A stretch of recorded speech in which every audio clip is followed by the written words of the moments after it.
let's get to what the hell happened in Indiana this week. Oh my God. Did you hear about this? Did you hear about this? Depends.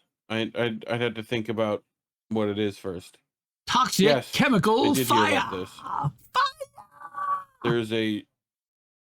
There's a Twitter account called, I think it's like Raw's Reports, something like that. Yes. That's been posting like, that's where like I've had a couple another ones. Yep. This is in the town of Richmond, Indiana. All right. And this was by Indie Media Award honoree Common Dreams, Julia Conley.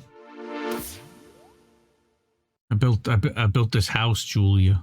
Ceiling fan. I built this house for you, Julia. It doesn't have to be this way. Major plastics fire. Full throttle. Major plastics fire triggers toxic fears in Indiana. All right.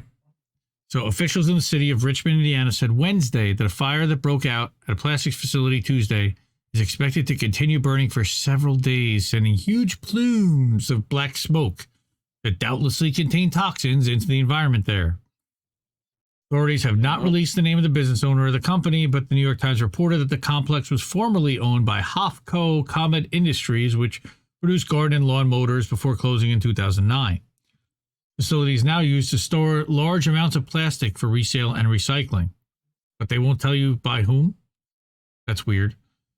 Around 2,000 people in a half-mile radius of the blaze were ordered to evacuate the area Tuesday, and officials don't know when the order will be lifted. You're fucked, people. Welcome to life. The Richmond Community School District, of course, canceled classes for the entire town on Wednesday. Thanks, considering that they evacuated the whole place. The smoke was drifting toward the east and northeast on Tuesday, and Richmond residents whose homes are in the path of the smoke were advised to shelter in place, turn off HVAC units, keep windows and doors closed, and bring your pets inside. That does not work, folks. Like, there are fans and ducts and exhausts and things that come that let the air from the outside in. The EPA and Indiana Department of it. Seriously? What the fuck? Thank you, Steph. But the Indiana Department of Environmental Management began taking air samples in the area on Tuesday to help determine what toxins have been released from the fire. I think they need Dr. Andrew Weldon out there. Chemicals that can be released from plastic when it burns include dioxins, furans, mercury, polychlorinated biphenyls, PCBs, right? Dioxins, furans, and PCBs can have similar toxicity levels, according to the CDC, which says that, I would say, according to Pfizer, CDC, which says that people have been unintentionally exposed to large amounts of these chemicals, have developed skin conditions called chloracne. Oh, goodness. Liver problems and elevated blood lipids. And we'll do nothing for these people, and they'll just have to deal with it. Animals exposed. Well, it's chlorine acne, right? It's acne by exposure to chlorine, chloracne. All right. Animals exposed to the chemicals in lab studies have developed cancers and reproductive problems. Great.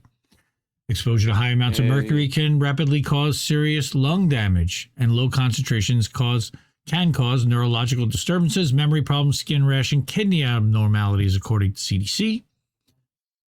Richmond Fire Chief Tim Brown, he tells CNN that firefighters who arrived at the scene Tuesday found a semi-trailer behind the facility engulfed in flames that spread to piles of plastic on the property and then to several buildings in the 14-acre complex. That's pretty big. Quote, there's plastics inside buildings. There's plastics outside buildings. There's plastics in semi-trailers that are throughout the grounds here at the complex. So we're dealing with many type of plastics. It's very much a mess. Great. He also added that the facility had been a known fire hazard and that the owner had been warned of the danger posed by their storage methods. Quote, we knew it wasn't a matter of if. It was a matter of when it was going to happen. Yes, Reef. What they're saying is that this chemical fire, right, has plastics in it. Lots of plastics in it. As well as the chemicals that are on fire, which the plastics are going to be essentially keeping those chemicals on fire. Yep. And probably not letting them go into nature and the best way they could, but in the worst way they could. Aerosolized into our atmosphere. Okay. Yeah. So Richard Mayor Dave Snow, he told the Associated Press narrative managers for the establishment that the owner had been under a city order to clean up and remediate that site, but had not obeyed the order. And of course, we can't even out who these people are, can we? Philadelphia Inquirer columnist Will Bunch argued that the disaster would not have happened without the fossil fuel industry foisting plastics on the world as its plan B to sustain its profitability. Yeah, sure. Okay. I'll grant you that. Quote, worldwide production of plastic has nearly doubled since the start of the 21st century as oil and gas giants look for profitable uses of their fossil fuels while a climate change weary world looks increasingly into transition toward wind or solar power or electric cars, which also require coal. Bunch wrote late last month, of course, after several environmental disasters threatened drinking water and the environment in communities across Pennsylvania.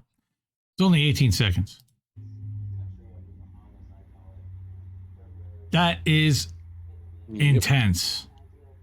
Burning for days. Yep.